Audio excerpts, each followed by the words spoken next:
Greetings from Cybertron. This is SoundJack here with another episode of SoundJack's Rambles. And today I have two guests on this very show.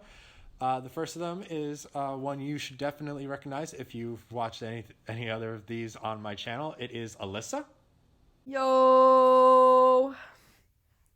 Back again. And the second is a new guest on this channel who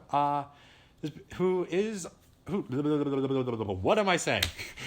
She is new on this channel, but she has appeared in other podcasts on Nerdy Geeky on the YouTube channel Nerdy Geeky Talk, most notably in the Steel City Bots podcast. Give it up for Gaia Prime.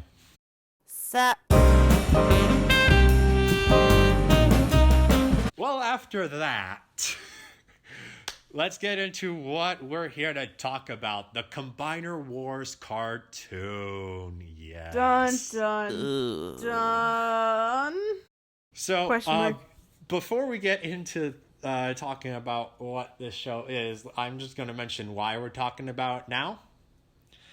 Because currently airing on Go 90, if you've ever heard of that, which I didn't before Combiner Wars was a thing, is the sequel show to Combiner Wars, Titans Return, which are cartoons dedicated to promoting the Combiner Wars toy line, to the respective toy lines, I should say. Combiner Wars for Combiner Wars, Titans Return for Titans Return.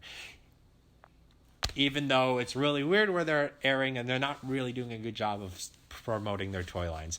But we're halfway through Titans Return, so I guess we should talk about the Combiner Wars cartoon before we can talk about the Titans Return cartoon, so that's why we're all here. Wait, I was supposed to watch Titans Return too? No, you didn't need to watch Titans Return. Titans Return will be thank God. Will be when we're done. I'm just telling the audience that the reason why we're No, I'm just saying the Titans Return cartoon is currently airing, so I was like, well, I guess we gotta talk about Combiner Wars now. Alright, because I was going to be like, I was not told of this. No, you're good. Alyssa hasn't seen it. I can't watch it. Alyssa hasn't seen any of the Titans Return yet either.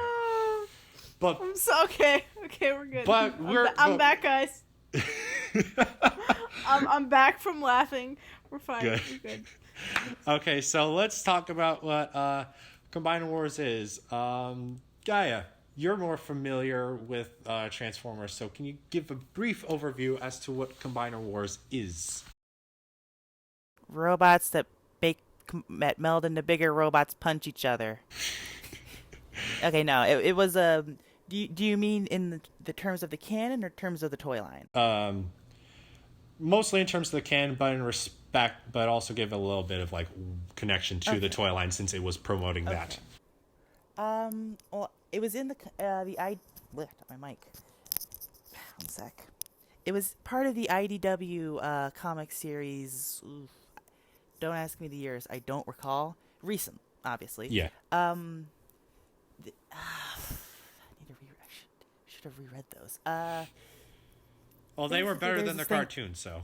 Yeah. Oh, God, yes. Basically, there's this thing called the Enigma of Combination that is what allows Transformers to combine, and there was a lot of fighting over it, and God, you put me on the spot like this. If you're not up for on the spot, I can take over. I just wanted to make sure people have time to basically, talk. It is sort of it's part of the generation. The toys are part of the Generations line. Yes. And they released quite a few through 2015. Notable teams would have been started with the Aerial Bots and the Stunticons. Yes. Who formed Superion and Venusaur, respectively. Mm-hmm. Other teams that were later released were the Protectobots, who formed Defensor. My personal favorite, the Combaticons, who formed Bruticus. That's Energon. Yeah, well, that's Energon. No, we don't even need to talk about worse things in this show. Mm. And then, of course, the Titan class set was Devastator. Yes. I have, and he's amazing, and he's green, and I want him in yellow, but distraction. Later teams were... We had Computron and the Technobots. Yeah, and we had Lio Kaiser, but what was the name of the Skylinks team? I don't remember that one. There wasn't really a Skylinks team. It was just Skylinks and a bunch of other guys. Right, but I mean, they were called, the combiner was called Skyrain. I think Japan gave them a name as a team name. I think they were the rescue team or something. Huh. But anyway. All right, I'll allow it. Was there another one? I feel like there was another one. Oh, there was Victorion. Yes. That was an exclusive box set, which I actually have because, woo, girl power. Yeah. Woo! But yeah, and there were others that were like, they were like repaints and some slight remolds, I believe. Yeah. And there were some that were just like just torsos that never had limbs, like Cyclonus. Yep. And the aforementioned Computron with 6-shot. Scattershot. Scattershot, sorry. Six, sorry. Hey, they both start with S's and both have shot in the name. That's true. And I've been working all day. Anyway. But, yeah, that one never got limbs, at least not that were released in America. But obviously there was the box set later. Well, that box set did come in the U.S. Was it in retail, though? Because I never saw it. I think it was, like, online exclusive. All right, then. Yeah. Anyway, so now I'll let you explain the canon a little better. Okay. Yeah. So that's the toy line this cartoon was designed to promote. The cartoon was produced by a company called Machinima. That was designed to heavily, like I said, promote the Combiner Wars toy line, and was presented as a kind of darker, grittier Transformers cartoon for the older fans, since Generations is a bit more of a collector's toy line. Mm. It tried, maybe. It just kind of fell flat, with the main premise being that the Combiners are at war. And that's our title. Very obvious, yes, I know. But we do need to emphasize that, since we don't see the Combiners warring a whole lot in this show. No. In fact, we don't really see much. There was hardly anything in the way of, like, backstory. We're just sort of... Yeah, we're kind of just... expected to roll with it. Yeah. The Combiners are at war.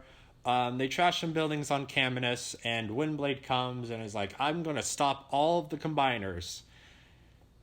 And then Windblade learns that the Council has the Enigma of Combination, which Gaia explained can create and apparently in this show control Combiners. Sure, that works. Yeah, so she goes to try to stop the Council from using the Enigma, and the Council consists of the Mistress of Flame, Rodimus Prime, and Starscream.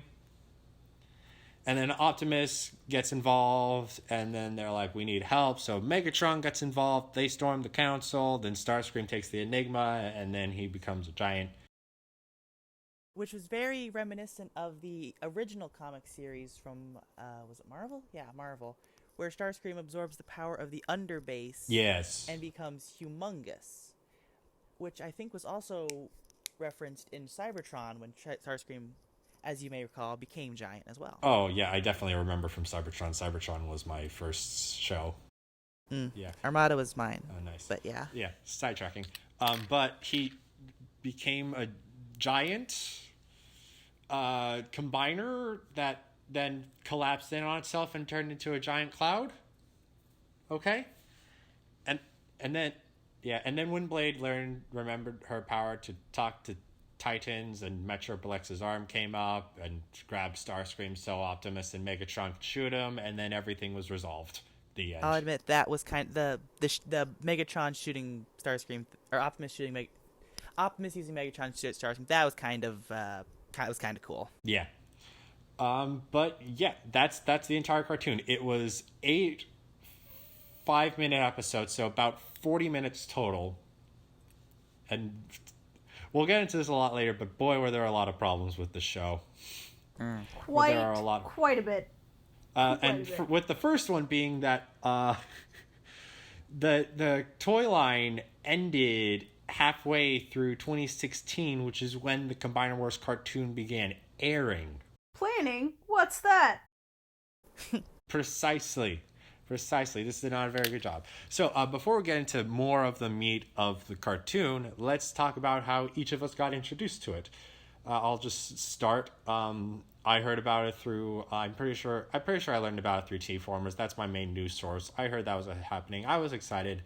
I watched the cartoon and I was disappointed like everyone else. Who wants to go next? Alyssa, you haven't talked a whole lot, so how did you watch this cartoon?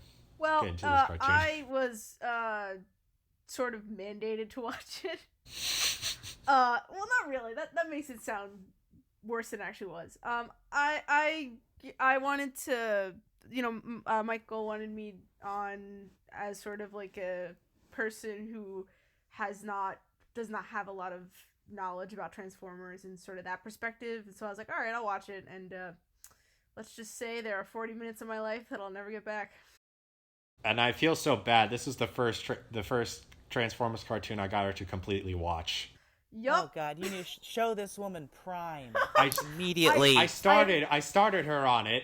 I have watched the first arc of Prime, so it's okay.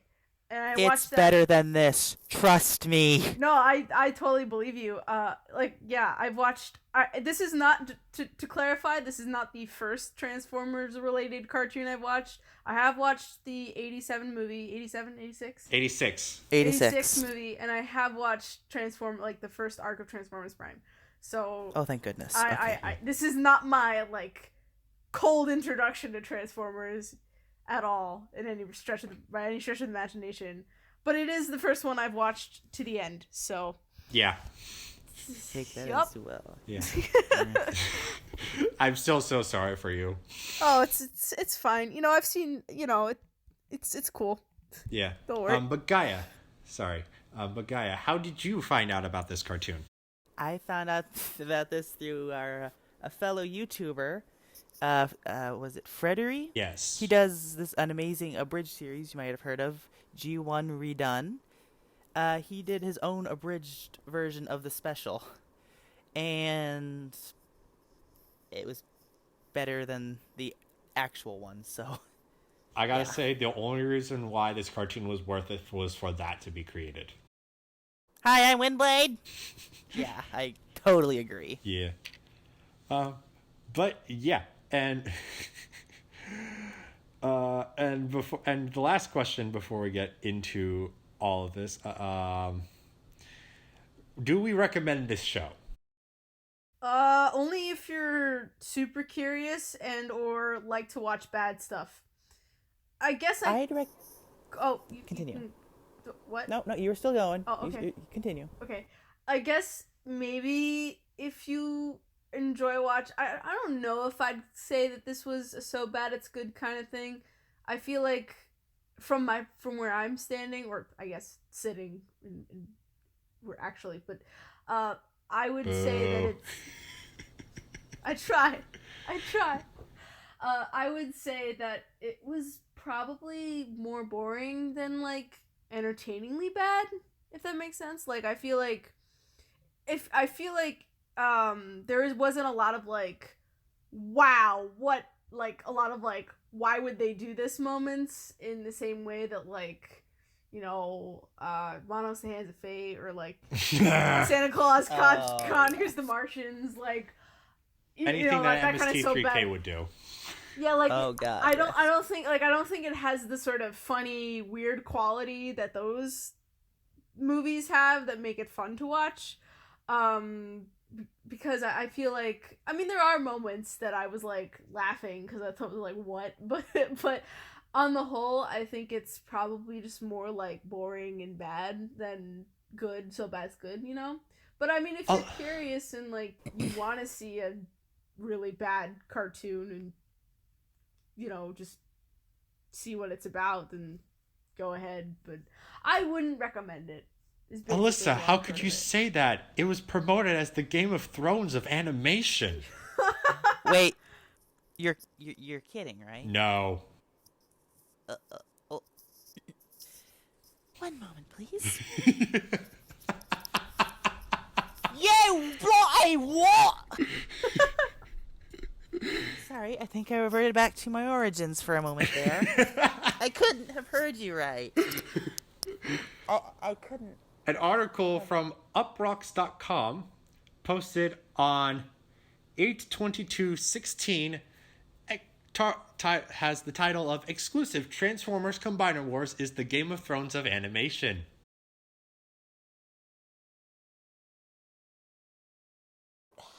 You can't see me, but I'm... No! I can just feel the frustrated vibes like through my iPad. They're emanating. I can smell it. And it smells.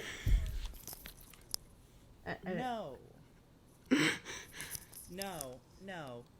I'm sure what I just did will not translate through very well. So let me explain it to the people who probably can't quite grasp. I literally took my headset, threw it at my laptop, and just chanted no all the way to the bathroom, stood there for a few seconds, and yeah, I came back. Oh my God. I mean, it's not the worst animation I've ever seen, but...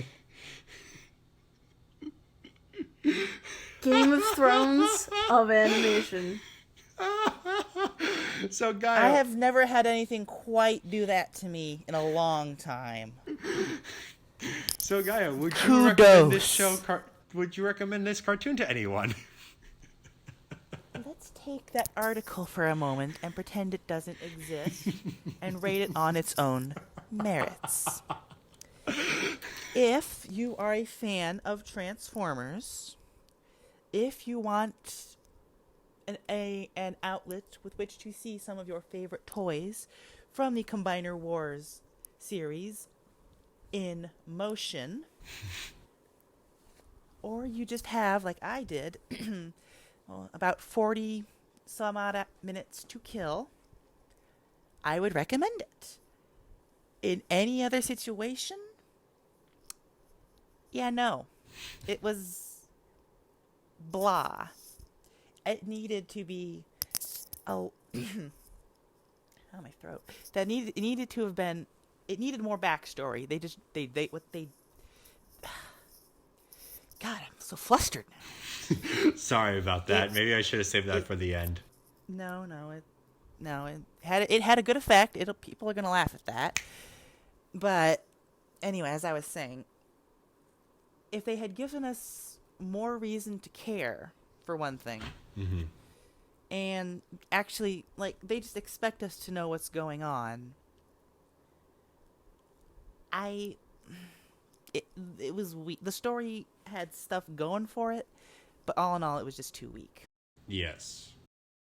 I definitely agree.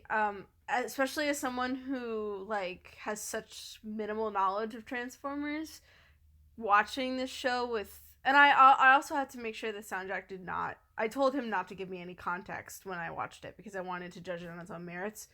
And I honestly, without any good backstory, it was really hard for me to like get into anything. You know, like I wasn't even really aware that there's... I mean, I know it's called Combiner Wars, but because the Combiners don't actually appear or make any sort of impact in the story pretty much throughout the entirety of the special, I didn't even really realize that there was a war between the Combiners. I thought it was just a war between, like, the regular robots and the Combiners.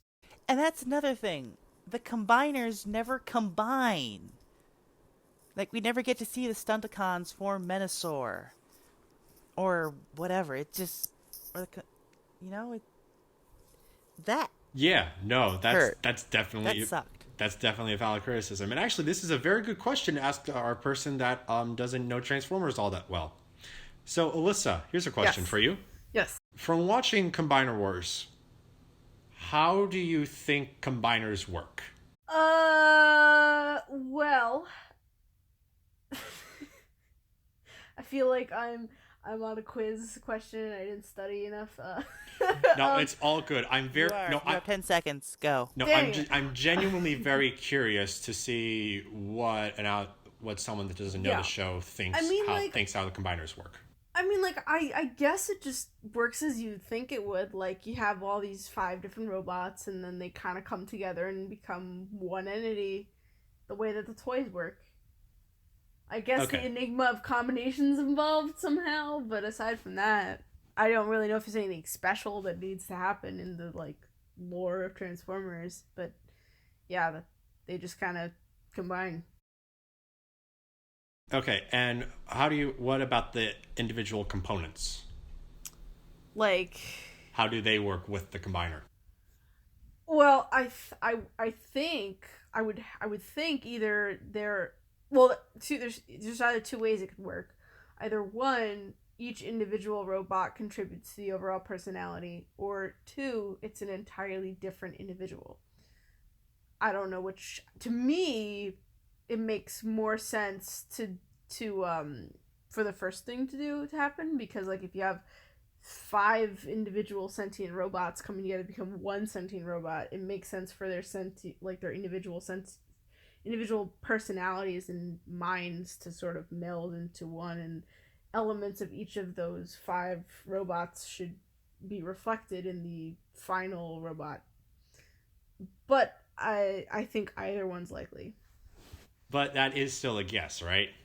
Yeah, I don't actually know. This show presented actually no way to understand how combiners work if you didn't know how combiners worked in Transformers already. Yeah, no, there's no I think the only time do you see anything remotely resembling a transformation or like a combination like that is, combination is with the like construction robots coming together to make the big green construction robot. The Constructicons merging to form Devastator. Yeah, that Yeah. that happened. You saw the individual Constructicons, I think, in one of the episodes. Yeah. It was like the one Even though they only spoke in Bumblebee speak. Yep. Oh god. That's a good way to make people relate to your characters. Yeah. Yeah. That's the only time it happened, and when that happened, they just kind of assembled. So I just thought that was how it worked. Okay. Good. I'm glad for your perspective, because again, this show did not do a good job presenting, and honestly, I definitely remember reading. I've read like the TF Wiki summaries and descriptions, and they're kind of like confused by how combiners are supposed to work. Yeah, it's not very clear. Yeah, because at some points, it seems like the combiners kind of just. There were a couple episodes that made it seem like the combiners kind of just spring full formed from the Enigma rather than merging individual components, because like I think the biggest thing was Devastator making a comment that like you split us apart, as opposed and with the individual Constructicons not really showing all that much individual sentience, at least through this show. Right. So it is definitely confusing how the combiners work, and especially since we barely got any characterization on any of them. Yup. Especially, the one that got a prelude all to herself that wanted to save the universe and then appeared for all of like 10 seconds before she got merged into the Starscream Gestalt. Oh, yeah. Yeah, Victorian. That she got... Girl power. Same. Yeah, she just got like really insultingly shafted in the cartoon. Excuse me. Like, I mean, I watched the prelude segments before I watched the Combiner War, the full show, and they had a whole segment devoted to Victorian, so I was under the impression that she would, have some importance in the story, but nope. The only importance she has is that Windblade gives her the Enigma in the end, and that's it. Why does she do it? I mean, she says it's because Victorian should be the one to lead the Combiners into a new era, but like, do we see her ever earn that dignification? Mm-hmm. That sort of dignity? Yeah, we're never given a reason. Yeah. No, Windblade's just like, here you go. Yeah. I guess you'll be the Mary Sue. You're it. No tape backs. So. No, honestly, Alyssa, I completely forgot about the scene of Windblade passing off the Enigma to Victorian. I'm going to be completely honest. Hey, that's how like unimpressive this story is. It just doesn't leave any impact. Yeah. And that's another. Sorry. And that's another problem. You can go. I was going to try to divert the conversation a little bit, but you can say your point. Okay, I was just gonna point out that that's sort of the problem with Windblade too, as a whole. Like, she's supposed to be the main character, right? You know, she's the point of view character. She's the one who's, you know, who eventually learns to, I guess in some way, grow past her prejudice against the Combiners and, you know, saves the day. But the problem is that her importance and her character, her backstory is so fabricated. Like, she says that her home was lost and that, like, everything was destroyed, but the only evidence that we see of that is when Maxima dies. And, you know, even though they're on Caminus for, like, half a second, they don't even show us the destruction. They're just there. Cool. So, I can't... It's hard to relate to Windblade's struggle because we don't see it. We're just told that it happens. And that's not as powerful. So... Yeah, show, don't tell. Exactly. Anyone out there who's listening to this who is writing or thinking of writing a story, some advice: always show, unless you can only tell. Yep. But always show rather than tell, because if you just tell us to give a crap about a character, why should we? You need to give us your reason. Like, yes. Okay, you know what? A good comparison, especially. Okay, I wanted to bring this up sooner. I got a very Eren Yeager vibe off of Windblade. Ooh, that's true. Yes. For those probably few watching this who don't know what I'm talking about, Eren Yeager is the main protagonist of Attack on Titan, a manga anime series about about humans facing against a race of giant cannibalistic humanoid creatures called Titans. You know, that doesn't count as spoilers because it's that's the plot. Aaron's mother, when he is a child, is killed by a Titan, eaten by a Titan right in front of him, and he swears on that day to kill all the Titans. We are shown and given a reason for Aaron's hatred and his desire in that, well, I mean, a Titan literally bit his mother in half in front of him and ate her. With Windblade, we're just told that she hates the Combiners because they apparently destroyed Caminus, and her friend, who is the person who's apparently her friend, dies. We're not given enough time or enough backstory to give a crap. Precisely. Yeah. If I may do this at a few points, but if I were to rewrite that opening scene, it would have been Computron and Menasor crashing onto the planet nearly on top of Windblade and Maxima. And the two Combiners are fighting, and then Windblade and Maxima are both like, crap, we gotta do something. And in the crap, we gotta do something, Maxima dies. And that's when Windblade swears her vengeance. But Windblade comes into the show with her vengeance of Combiners fully formed already. Or something along those lines, where like Windblade like finally makes it like, yes, I'm definitely straying away from my city speaker path. I am going to stop the council and destroy the Enigma. There's an easy way to do it. They wouldn't even have to have animated hardly anything. Open with a panning shot of the city in just like smoking, smoldering ruins. That's all you got to do. That's like maybe what, a few frames of animation, if that. Heck, it could be a matte painting with a little smoky effect. And they couldn't afford that apparently. Yeah.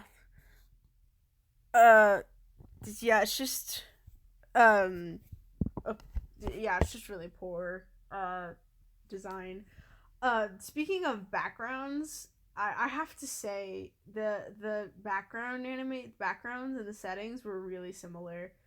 Like, they really didn't leave, like, Caminus looked exactly the same to me as Cybertron did.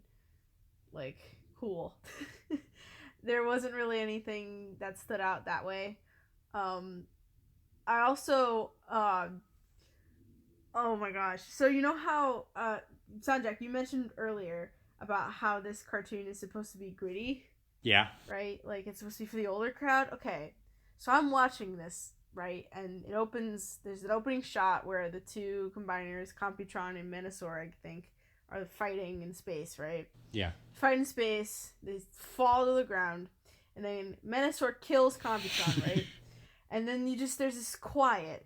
Okay, you just feel, here's this moment, right, where you sort of the thing to do is just to be quiet and like let Menasor's menacing aura, if you will, set in.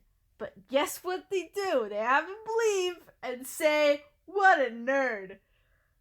When this happened, I had to pause the video and just be like, how am I supposed to take this guy seriously as an antagonist or as a menacing character if the first thing he does when he kills a dude says "what a nerd" in the worst delivered line in the world? Oh my god. I will defend the line, if not the voice, a little bit, in that it would match the personality of the Stunticons. Okay. But I do agree that, for one thing, the voice did not match Menasor. Like, that might have matched one of the Stunticons. Probably like breakdown or something, maybe. Yeah, but Menasor needs to have. God, if my brother were here, he'd be able to do it perfectly. But deeper, gravelier. Yeah. And something more like this, maybe. Yeah. Like kind of like that. Menasor, in my mind, like, to an extent, he is a bully of the Combiners. But, like, he's more of, like, you walked into my turf, I'm going to mess you up, rather than, give me your lunch money. Exactly, and and, like, how that voice with that kind of delivery does make it more like a give me your lunch money bully. Yeah. So. Like I said, the line is fine, the delivery... Also, maybe if it wasn't like his first line of dialogue in the show, that might have also come off better. No. No, he said zero. Oh yeah, that's first. right. I forgot about that. I completely forgot about that. Yeah, the Computron was kind of saying like, we shouldn't be fighting. Why are we fighting? Probability of survival is 0. Survival 0. What a nerd. That's the kind of thing That's the kind of thing you add with Yeah. And I know you can bleep that, so. Oh, good. Yeah. That's what I'm saying. But yeah. Okay, he got one word in before he said "what a nerd." Yeah. And I just am like, I mean, like I said, I didn't know about the Menasor's like background. I had no idea that like what his personality was, but I don't know. It just was such a. It felt more like it was trying to go for a laugh rather than like trying to set up him as like a dangerous enemy, And maybe that's what they were going for. I mean, I may or may not have done a when it happened, but yeah, I laugh at a lot of stuff that's kind of dumb, so take that as you will. Yeah, no problem. I love puns for one thing. Oh, puns are great. I approve of puns. And yes, hold on. I would say food puns are pretty appealing. God dang it. Moving on. Make one more joke like that, and I will start making Velociraptor noises. Noted. You don't want me making Velociraptor noises. Noted. All right. So yeah, since while we're talking on characters, let's talk about some of the other characters in the show, since I think we've pretty much covered the Combiners pretty much. Yeah. So let's talk about the other Combiner, and I think we touched on Windblade, unless we have anything more to say on Windblade. Yeah. No. I think we've covered her problems. Yeah. Yeah, it's just, I will just add my 2 cents of definitely better portrayed in than the comics. Oh, I yeah. love her so much in the comics. She's wonderful. Yeah. Oh yeah. How's about let's move on to probably the best character in the show, Megatron. Yeah, I got a kick out of Megs. Possibly. I know Megatron definitely felt like the kind of guy who is like I don't know, how do I want to describe him? I guess like sort of like you can definitely tell he's been through a lot, but he's also still like, yeah, let's have a last round of fighting for old time's sake, I guess. Exactly. The retired general who still isn't afraid to kick your ass when he has to. Yeah, that's kind of what I got from him when I was watching the show. Yeah. Megatron was, well, at least to me, and I think most people would say he was the best character of the show. But I do have to say it is a little weird how they got him into the show, in my opinion. Because, like, Optimus's first thought, instead of, like, all the Autobots that he could get to help him get the Enigma from the Council, he goes to Megatron. Yup. Yeah, I mean, plot-wise, it doesn't... I mean, let me rephrase that. In terms of getting certain characters on screen, it makes sense. But in terms of what Optimus would have actually done, yeah, probably not. Like, I mean, the story does have a very poor backstory to it, so we assume there's been a 4 million year war. I think maybe in the Optimus Prime prelude he mentions it's been 4 million years. But if you didn't watch the preludes, or if he didn't actually say that, you don't know. Maybe it's only been like a decade or something. I think at one point he mentions a millennia-long conflict. That's only 1,000 years. Of course, at one point, I may not have been able to hear the difference. I thought I heard someone say billions of years, but it could have easily been millions. And when I was watching it, there was kind of loud noises around. So, but yeah, millions makes sense. Billions would be like, you what? I mean, even millions of years is a little ridiculous. I mean, that's the original canon, yeah, that's though. True. And it's not. Well, I mean, technically, the original canon was 9 million years. It was just that they were asleep for 4 million years. Okay, but that's still 5 million years of war, then. That's true. Very true. But the more common canon is 4 million. More so saying this to Alyssa since she doesn't know.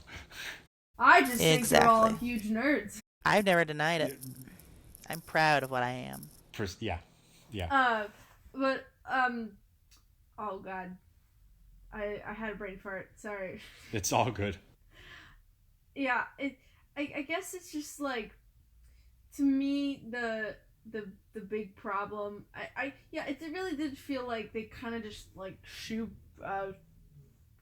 shoehorned Megatron in there. They were like, we gotta just toss him into the fight, get him a reason to be there. Even though I think trying to get revenge on Starscream is enough of a motive for him. Mm-hmm. Like, why not just be like, hey, I'm just gonna, like, why not have just like Optimus Prime and Windblade and maybe some other character that they can try to promote to sell toys. Be like, all right, let's go gank this, get the Enigma, and then they meet up with Megatron, who's like, hey, why are you here? I'm here to kill Starscream because I hate him. I don't know. That to me feels a little better of a reason than whatever the hell that they were doing. I do like the kind of thinking Optimus had, though. He needs somebody who can actually blow up something that's supposed to be like indestructible, and so the first person he thinks of is Megatron. That I can give it, but Megatron is the reason we can't have nice things. He'll know what to do. Yeah. Nice. But like, if they explained that in the show, I'd been like, okay, there's a reason why Optimus thought of Megatron. It's just like, Megatron, I need you to help us, and Megatron's kind of like, okay. No, at first he's like, no, you can kill Starscream. I'm down. Yeah, that's fair. That's fair. But again, a bit more plot, a bit more talking in that instance would have helped that connection. I've been like, okay, I can live with that. I mean, again, Megatron, in my opinion, was the best character in the show, so... He's the only one that really made me laugh. Yeah. I mean, other things made me laugh. They weren't because they were supposed to be intentionally funny, but... Yeah. like the Mistress of the Flame Dink Dink?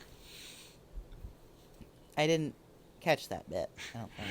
Okay, I think it was a little bit of a meme, but like you know that there was that like one moment when like Prime, Windblade, and Megatron are confronting the council, and then the Mistress of Flame just has her hammer. You think it's going to be this massive resounding sound, and she's like, "Know your place, city speaker," and it just goes dink, dink, like it's like a Tupperware. I probably have to go rewatch that. I don't remember that. Of course, like I said, I was half distracted when I was watching it. No, completely understandable. Yeah, I'll have to go rewatch that. Dink. It's so terrible. It's you can back me on this, right, Alyssa? Yeah, the sound of her little staff, hammer, whatever, was very like, the sound wasn't very like powerful, I guess. Yeah. It was very much like it just kind of had the kind of foley that you would associate with just like a cane or something hitting the ground, like just a little tap. Well, was it the hammer side or was it like the handle side? It was the handle side, but still. Oh, well, I mean. But still, like, it's supposed to be this most powerful moment. And it's like, I just hit a fork off the ground. That's the sound effect. Like, the audio mixing for that was bad. It's so pathetic. Muda. I mean, also, I will admittedly say I'm used to thinking of the Magnus hammer from Animated when Ultra Magnus would hit it on the ground. A thundercloud would boom. I'll take your word for that. You never watched Animated? Yeah, sin confession, I never watched Animated. I watched some bits of it. I've never seen it all the way through. Yeah, and I mean, like, the hammer didn't need to be that impressively sounding, but like when you're trying to be like imposing and threatening, it's got to be closer to a gavel than it should go. Yes, rather than a tink tink. but so if we're talking about like really bad things, if we're gonna nitpick here, can I just like go on a rant for a moment? Sure. Okay, so this is a rant that I've gone on with SoundJack, but I'm gonna just say this right now, and I'm gonna say right now for this entire sequence, I'm going to be putting in screenshots of the show to prove my point, because man, this could have been done so much better. So there's a scene where Windblade is trying to snipe the Enigma, right? And the first time we are established that Windblade is indeed doing this is when, during the conversation that Rodimus and Starscream and Mrs. Flame are having, she has her crosshairs over them. And I'm thinking, all right, so Windblade's somewhere, in the building, or maybe she's like on a building that's like taller and like has a clear shot, right? No, she's all the way out, outside the city limits, on some sort of like aircraft hangar or whatever the hell is behind her. And that wouldn't be too bad, like whatever distance, maybe the distance is the problem though, it's the angle. She is, from what I can tell from the like, how it's animated, it looks like she's either level or shorter than the building she's aiming at. And while she can clearly get like a clear shot at the Enigma, it's literally impossible for her to be looking down at the three robots because the building is too tall. Like, she has to be taller than it, and she doesn't even have her gun angled. She has it straight. So there's that problem. And then you have the moment where she's like going to go shoot the Enigma, and then she goes to shoot it, and then Optimus like knocks the gun out of her hand, and then she like misfires. And then there's this one shot where the bullet is heading, like you see it heading towards the building, and you can clearly tell that it's gonna go straight, it's gonna clear the building, right? There's nothing blocking it, there's nothing that's gonna redirect it, the bullet's just gonna go straight. But then, in the next scene, Starscream gets shot, and when you see the bullet, you can see it coming out from space, and then you're just like, what? How does this work? It's impossible. Like, literally, this shot defies physics. And, I know you might be saying, oh, Melissa, you're just nitpicking. I mean, come on, it doesn't matter. These episodes are only 5 minutes long, and, like, they show us where this bullet's going. So it's like, if you wanted to make this work, either just make Windblade be higher and at a right angle to shoot things, or just, like, don't show us where she is in relation to the building and just, have just cut to Starscream getting shot. Like, God. I'll just chalk it up to Starscream being one unlucky son of a. Yeah, he kind of gets screwed over in the end. Yeah. Yeah. Yeah. Speaking of Starscream, that last hour character turnaround, huh? Yeah, it's great when they do that, and then they don't, like, establish why he would do that or give you any clues that that's his plan. It just comes right out of nowhere. And, like, I know what you're thinking, but Starscream does that all the time, right? Because, like, that's his whole character. But, like, even so, within just this show on its own, there's nothing that lets us know that Starscream is aiming to do this. He just comes across as, like, a guy who's actually willing to do things and willing to help save the world. And at the very least, Rodimus trusts him.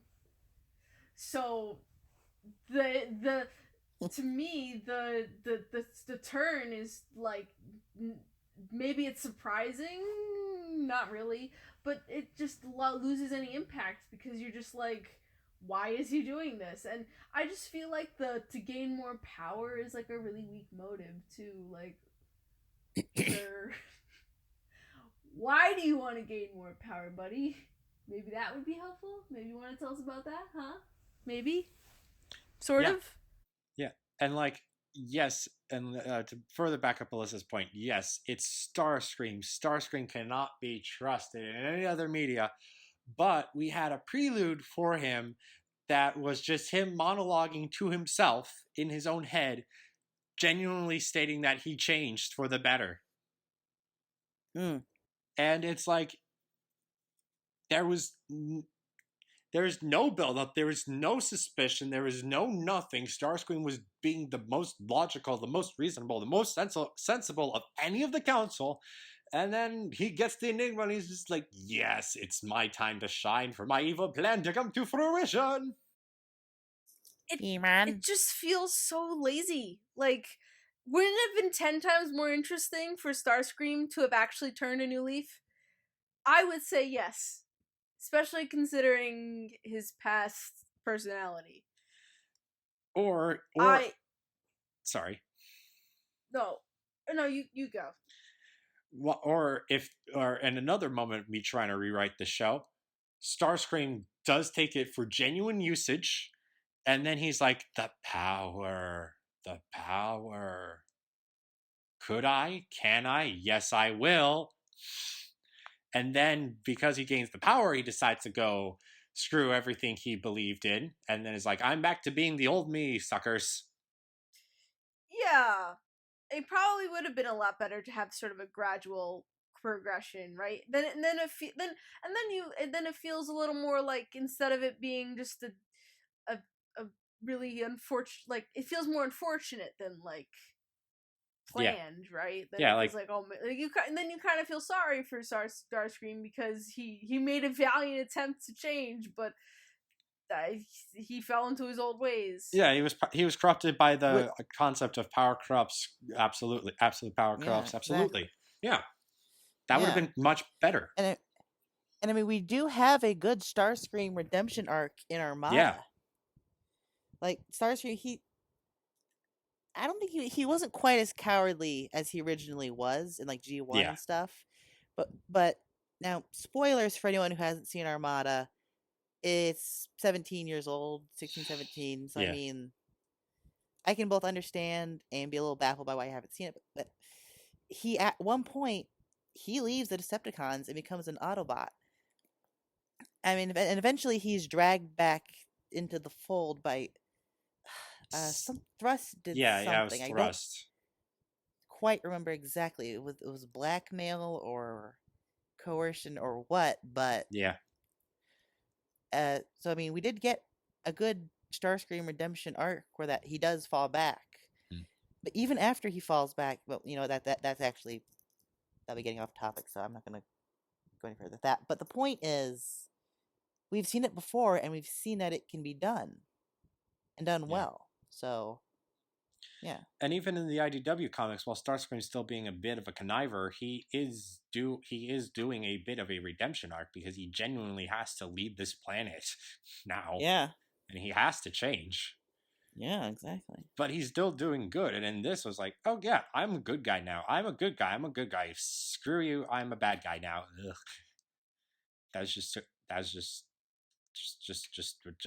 oh Jesus. If we hadn't have had that prelude where like you said, where he's doing the monologue thing, I could totally understand this happening. It would be a little more, but because we had that, it's like, no. Yeah, because then at that point it just feels like you're just setting that up so the audience is surprised, and that's like a dumb reason to do things. Like, I mean, plot twists, and I don't even just mean like villain reveals. I mean just in general, like twists and turns in the plot, and that kind of suspense is basic storytelling, and you know, you want the audience to be engaged, but there's a way to do it that doesn't like sacrifice everything in lieu of the audience's like surprise. You have to, you know, you have to set precedents for the like a good twist is one that makes sense after the fact. You know, like the reason why the ending of The Sixth Sense, which I'm not going to spoil here, works is because after that reveal happens, you're like, everything makes sense now. But in this scenario, when Starscream turns, it doesn't make sense after the fact. Like, I guess it does, but like, there's no precedence for it. Yeah. And so it's just for shock value. Like, shock value again. We all know who Starscream is, but within the context of Combiner Wars, it just comes out of nowhere, and this is now we're gonna fight Nebula Blob, I guess. Yeah, but in terms of quote unquote context, since this cartoon definitely made it seem like the writers assumed that the people watching it would be intimately familiar with the mythos, didn't feel the need to set that up, and that definitely hindered it. Yeah, I mean, I can understand because it's not like it's something that's going to be on TV where everyone's going to watch it. It's something that mostly was going to be watched by people who are already fans of Transformers. So, but they should have done at least a little more world building. Yeah. Because there is a world, but there are a lot of worlds in Transformers, and it's kind of based on Generation 1 stuff, but what specific elements of Generation 1? There are so many Generation 1 stories. What specific elements are involved in this universe? That's the question they don't answer, because, like, yes, the war happened. The Combiner Wars happened thereafter, which is similar to the IDW comic, but it's certainly not the same story. We got certain characters and we got Caminus involved, but those aren't exactly the same, or how they're behaving. Where are the different? What specific differences there are? What are? We know in other universes, we know Starscream is a conniver that's tried to overthrow Megatron numerous times, but in this, all he says is "I've changed," and that could, if you don't know Starscream, that could literally mean anything. He could have just been an evil guy that was loyal to Megatron instead of just the conniver, instead of someone that tried to backstab him.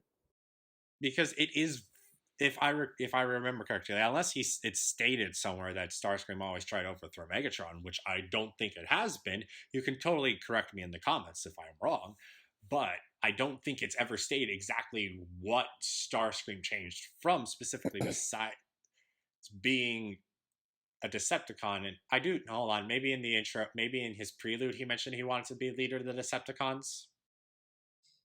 I don't remember if he did. Maybe he did. if that's it, that may be it. Yeah. But again, regardless, it's not established well enough that we're remembering it. Exactly. Right. Yeah, and the thing to me, even if you have like a continuous series like this where it plays in the same universe, I think it's still important to like, establish, especially since from my understanding Transformers like has different continuities. So when you have a new cartoon or a new installment within the franchise, you have to establish where you can't assume that the same rules apply all the time. So I think in that respect, it's still important to establish even facts that like every Transformers fan should know or whatever. Yes. Can I want to say a positive thing like real quick. Yes. I think the animation itself, like the actual animation quality I think could have been better, but wasn't totally awful. Like I think the actual like models for the characters looked good. Mm-hmm. Like just in general, it looked good, and I think in like the actual animation itself was a little rough. For example, when Starscream got shot, it was like he was like, and like jiggling on the ground. It looked really awkward, and then it cut to Rodimus, who had the blankest expression on his face, and took so long to respond. Yeah, exactly. So there's that. So, but in that case, I would say it was more the animation itself and the editing rather than the actual like models themselves. Like I think the models themselves were fine. Mm-hmm. And I like how, for example, that Optimus Prime and Megatron both had like scars and or like cracks on their windshields. Oh yeah. Like I know Optimus Prime had that. That kind of shows that they're weathered, war weary and weathered. Yeah. And that's a good touch. I know in some of the other continuities they don't have those elements on them, and I think that's a good touch. But oh, we're so gritty. We got scars on our robots. Oh god. Yeah. So from that perspective, the animation is good, but everything else, as far as like the actual motion and like the angles that they chose, just oh my gosh. I mean, also it didn't help that it felt like it ran at 60 frames per second. Oh yeah, that too. I felt like I needed to like wait for it to buffer. I felt like I needed to upgrade my console from a PlayStation up to at least the PlayStation 2. Yeah, exactly. Man. So that's also one thing that I thought. And also I think that briefly to talk about the voice acting, well, I thought some of the voice actors were a little phoned in. I think that John Bailey is probably the one who did the best job as Optimus Prime. Yeah. I'll admit, I thought that was Peter Cullen. Yeah, we were talking about who were the voice actors for this show, and Guy did think it was Peter Cullen. I was like, nope, only in not in Combiner Wars. He is in Titans Return. Yeah, but like I was listening, I was like, it sounds like Peter Cullen trying to do G1 Optimus, but he must have had a cold when he was recording this because he sounds kind of funny. But for that to be a different voice actor, John Bailey, whoever you are, you did good. Like, I was convinced. Yeah. For those of you who don't know, John Bailey runs a YouTube channel called Honest Trailers. And he's the guy who does the announcer voice. And I've heard him do some like he's a really good voice actor. Oh yeah. He does that voice. I've seen him in like other videos where he like mimics famous characters. Yeah, I've seen him do a Marty McFly impression, and it's wonderful. I remember him now. I saw him in a Nostalgia Critic video once. Yeah. Yeah. Yes. Yeah. That's the guy. Okay. Yep. And he's John Bailey is really talented. And yeah. I'm really happy he's doing voice work outside of his YouTube channel. I'm really happy that he got to play Optimus Prime. But I am a little disappointed that it's this particular cartoon and this particular iteration. Yeah. I hope he gets a chance to voice Optimus in like a better a better installment of the series. Yeah. Yeah. He deserves better. And then they decide to... I mean, not to be morbid, but I mean, Peter Cullen, I love the man. He's not going to live forever. So I mean, maybe in that day, far, far, far in the future, pray, he might be a good what's the word I'm looking for? Replacement? I don't want to use replacement, but like, what's the word? Understudy? No, like replacement, but replacement's too like cold. Like, yeah, the people know what I'm trying to say. Yeah. It'd be, and that happens to like a lot of long running voices, like how many times Mickey Mouse has been recast and all of that. But like, yeah, someone to take up the mantle as the main. That's the good way of putting it. Yeah. Yeah. The next Matrix bearer. There you go. John Bailey confirmed the 13th Prime. Yeah, there we go. Yes. Yeah, he was born in 41, so he's 76. Mm-hmm. Cullen's 76. Hold on. How old's Frank Welker? It's going to be a cold day in the fandom when those two die. Oh God, I will actually probably take that day off of work just to sit at home. Just the mourn their loss. Welker's younger. He's only 71. Yeah, I think He's still got some years on him. Yeah. But let's not talk about our heroes dying. Anyway, let's talk about our expectations for the show dying more. I mean, they've been dead, but when we were watching them, we had higher expectations, I think. Yeah. I mean, so to rephrase your question, did you want us to talk about how this met our expectations? Yeah, let's do that. Let's talk about what our expectations were going into this. I had none. I would probably say I didn't have any expectations. Like I said, I guess for me, I knew it was bad going in, so I wasn't expecting much. Yeah. And I got what I expected in that regard. Okay. Okay. Like I wasn't hyped for it. I wasn't like, oh man, this is gonna be great, and I wasn't like, you know, and even as a Transformer, I wasn't like, oh man, this is gonna suck. I was just kind of like, yeah, it's probably gonna be just and it was just And I mean, I had heard it had gotten a lot of negative feelings in the fandom, so I was kind of expecting it to not be good. Mm-hmm. Honestly, yes, it is flawed. It's not the worst thing in the world. But it's not bear in mind, I'm also the kind of person who I will defend the movies, the live action movies. I'm that kind of person, but I also recognize they have their flaws. So I'm like that kind of person when it comes to stuff. Like, it's hard to get me to hate something Transformers related. Yeah, like this. That I definitely agree with you, Gaia, that this is not the worst thing to ever exist. But I was one that was expecting good things from this because, like, oh, they're having another cartoon specifically tying this toy line. It's going to be a bit more towards the older people. Okay, this is good. This is going to be good. I don't know exactly where I completely lost hope, but I think it was fairly early on.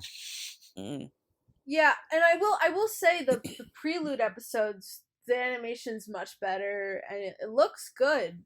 You know, like if you only watch those going in, then you'd be like, man, I'm ready. It's gonna be so great. And then I think we know where their budget went. Yeah. Yeah, probably. I will say I wasn't expecting this to be the best Transformers media ever. I wasn't expecting it to be like Prime or Animator or anything like that. But I was expecting something good and something to add to, like, oh yeah, this is good. Yeah. But no, it didn't. What the hell, Starscream? Why did you turn into a friggin' floating orb of space dust? What's with the pacing with this series? What's with the timing of everything? Why did Starscream take an entire minute in a 5-minute episode to just fly into the base? You fail me yet again, Starscream. Yep. Yet somehow he's the second in command. Maybe Megatron's the real failure. I mean, maybe that's why he can't win a war against the Autobots, who all turn into cars, while the Decepticons are all tanks and planes. There is and stuff. actually, if you read the novel, what was it? Exodus. Yes. There actually is an explanation for why Starscream is the second in command. It's because he's the commander of the Seekers, which did make up quite a large portion of Megatron's army. That is true. That was sort of like symbolic in a way. Yeah. And I think IDW had another reasoning for it during that all hail Megatron thing. I think Megatron was kind of basically doing like the keep my friends close and my enemies closer. And kind of like making sure his wits are sharp so he doesn't have to get too comfortable and all that stuff. Yeah. Which I guess. And I think IDW Starscream wasn't that backstabby that he tried to overthrow Megatron every other issue, but yeah. But anyway, getting more back onto Combiner Wars. It's funny how we keep getting distracted by talking about better things in the franchise. It's almost like they leave a much larger impact on us than this did.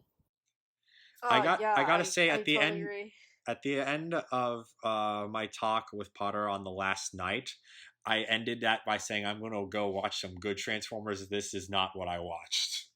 I'm just going to clarify that for the audience, because this is definitely not good. But are there any particular bad things that either of you want to discuss about this show we haven't touched upon yet? I think we haven't touched upon? Yes. I think I've said all I can really say about the negative stuff. Yeah, same here. I mean, I guess the only thing that I didn't specifically point out, I guess the music wasn't that memorable. You're just kind of there. I don't even know. I can't even think of a tune from the show. Yeah. And every time I try to, I somehow keep coming back to Voltron. It was all pretty generic robot fight music. Yeah, there was nothing like too spectacular there. I'll be honest, even if they had gotten Steve Jablonsky to do the music, it probably still wouldn't have been very memorable, and that's saying something, because that dude is a magician, I swear to God. Yeah. If they got Steve Jablonsky to do this, they would have been using like stick figures to animate. Yeah, probably. They would have like they would only be able to afford like a spool of yarn and like some gum. Yeah. Alyssa, do you know who we're talking about, by the way? I'm going to take a guess from context that it was the person behind the original Transformers. No, he's the guy who did the music in all the movies. Oh, so like all those amazing tracks from the movies, that's him. Yeah. Okay. Yeah. The movie does have a lot of very good music. Like, say what you will about like Revenge of the Fallen and even The Last Night, it had its flaws. The music in all of those movies, beautiful. Yeah. Bellissimo. Yeah. For Alyssa, and because I just pulled up his TF Wiki page, it also mentions he's a regular composer on the Desperate Housewives. I also worked on Michael Bay's Texas Chainsaw Massacre series for music. He did Desperate Housewives? Apparently. I thought I was going to find something more interesting from him, but... Was that like his first thing? Because, I could understand that. I'm trying to...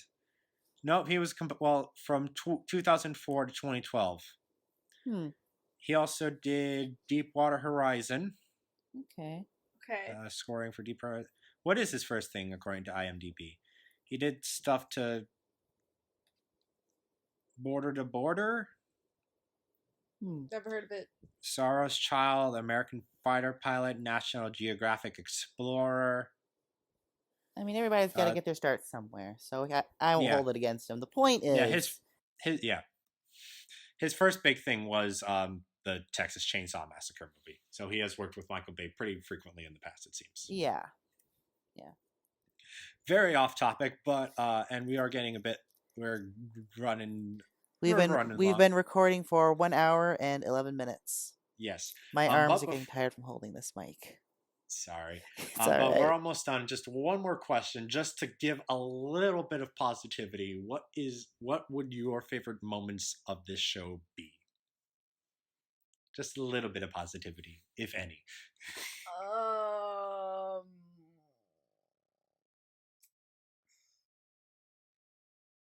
Oh boy, I guess my favorite. Sorry, my dog is.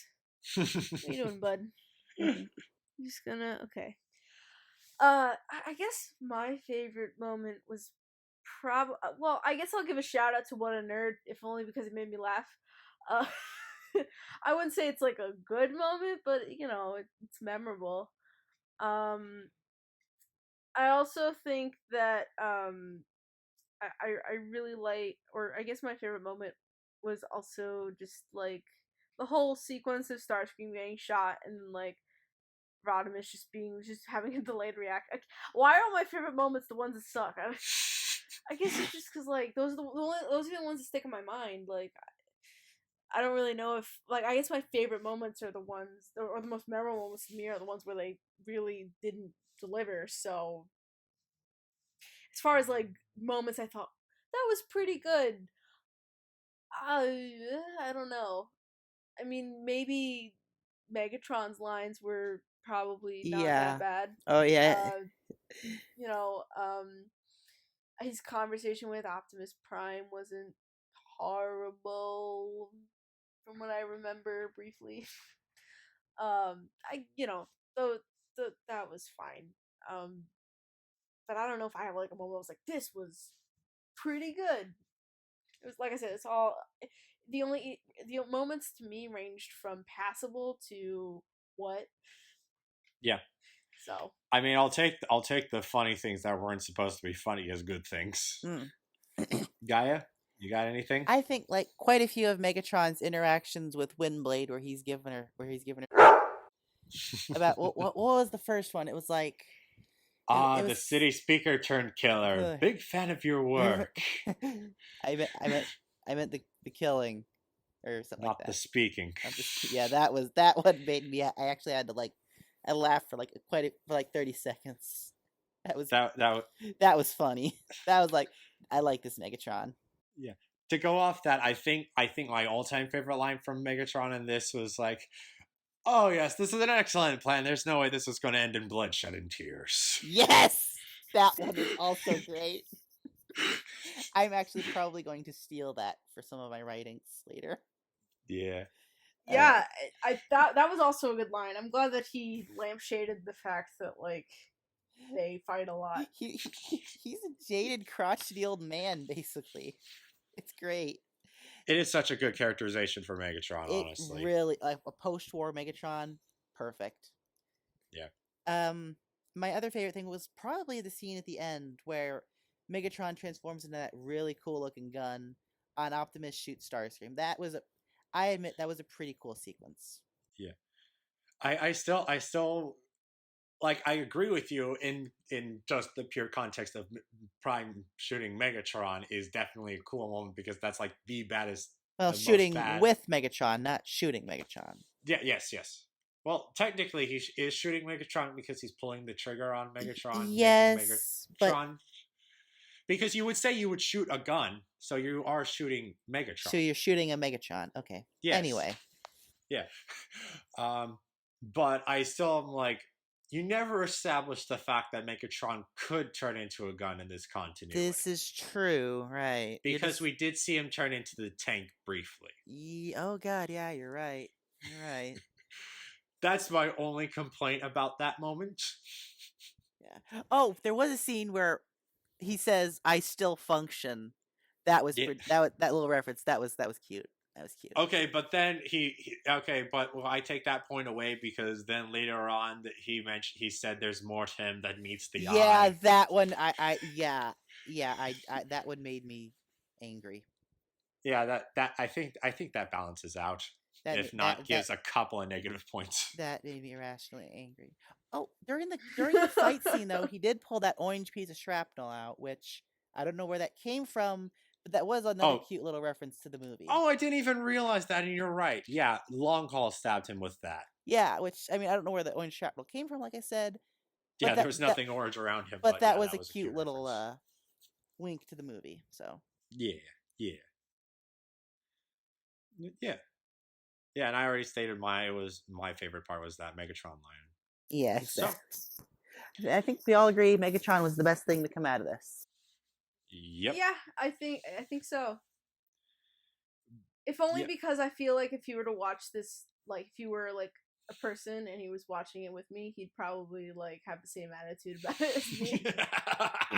So I'm sort of like, you know what? It's okay. We're both in this together, Megatron. It's fine. What the did you do to me? Incredible. But yeah. Sorry for all the bleeps you're gonna have to put in because it'd be. You know, I mean, I have to deal with 3 lines of audio anyway, so. Yeah. But yeah, I think that's all we've got to say on this show. Mm-hmm. Yeah, I think so. I think we've exhausted every avenue. Yeah. So I'll take it for the 3 of us if it's okay to assume that we all would not encourage you to watch this. Yep. Unless you're extremely bored for whatever reason and can't find something else to do. You were saying, Gaia? Or just morbidly curious. Yeah, morbidly curious. Very true. Morbidly curious. Or if you do want to prepare for Titan's return, which I'm not going to say too much about, but I will say is marginally better. It's not much better, but it's marginally better than Combiner Wars is. And if you want to have context for that, I guess you're going to have to watch this. But yeah. Or just read up on the wiki. You could just skip all of that and just read the wiki. Just read the plot and then you're on your merry way. Yeah. But yeah, so Combiner Wars definitely thumbs downs. Would not strongly recommend. But I do want to thank you both for coming on the show and talking about my pleasure. Combiner Wars, especially Gaia. Where would people be able to find you if they want to see more of you? Well, I mean, if you're a regular Steel City bots, you already know what I'm about to say. Content warning. I tweet, like, and retweet some adult content, so I recommend only following if you're 18 or over. If you follow and you're younger, I am absolved of any consequences of what you might see. But you can find me on Twitter at Shingeki.ass. That'll probably be a link in the description. And yes, I'll try to remember. That's the only social media I really do anymore. So yeah. And I've never asked you this, Alyssa. Do you have anything you'd like to promote? I guess the only thing I really have is my Tumblr at The Rational Dove. That's TRERATO. I can't spell apparently. RATO. RATO. That's how you spell rational, guys. No, but yeah, that's my main like place that I go. I'm also on YouTube, and my dog is shaking. Sorry. I keep hearing it through the mic. I wonder if it's going to pick up on the final recording. But I mean, I'm hearing it. Hopefully not, but if it does, I'll fix it in post. Yay. Anyway, yeah, my only real social media that I have to promote is just my Tumblr, which again is at The Rational Dove. Yeah. Tumblr.com. Yeah, and the only other thing, I'm not going to promote me quite yet. I just want to promote again Frederick's video of the Combiner Wars redone. I will definitely leave a link to that in the description because again, that's the best thing that came out of this cartoon. That and Megatron, yeah. Yeah. I will still rate that Frederick's parody better. But yeah, you can watch it at your leisure. Totally worth it. And yeah. And So yeah, that's all we have to say on the Combiner Wars cartoon. So thank you for watching. If you enjoyed, please like and share this video and subscribe to the channel. You can also follow me, SoundJack, at Twitter and Instagram at SoundJack426. Also, please consider donating on my Patreon page to help support the channel. All the links will be in the description below. Thanks for tuning in. This is SoundJack, Alyssa, and Gaia Prime signing off. Sayonara.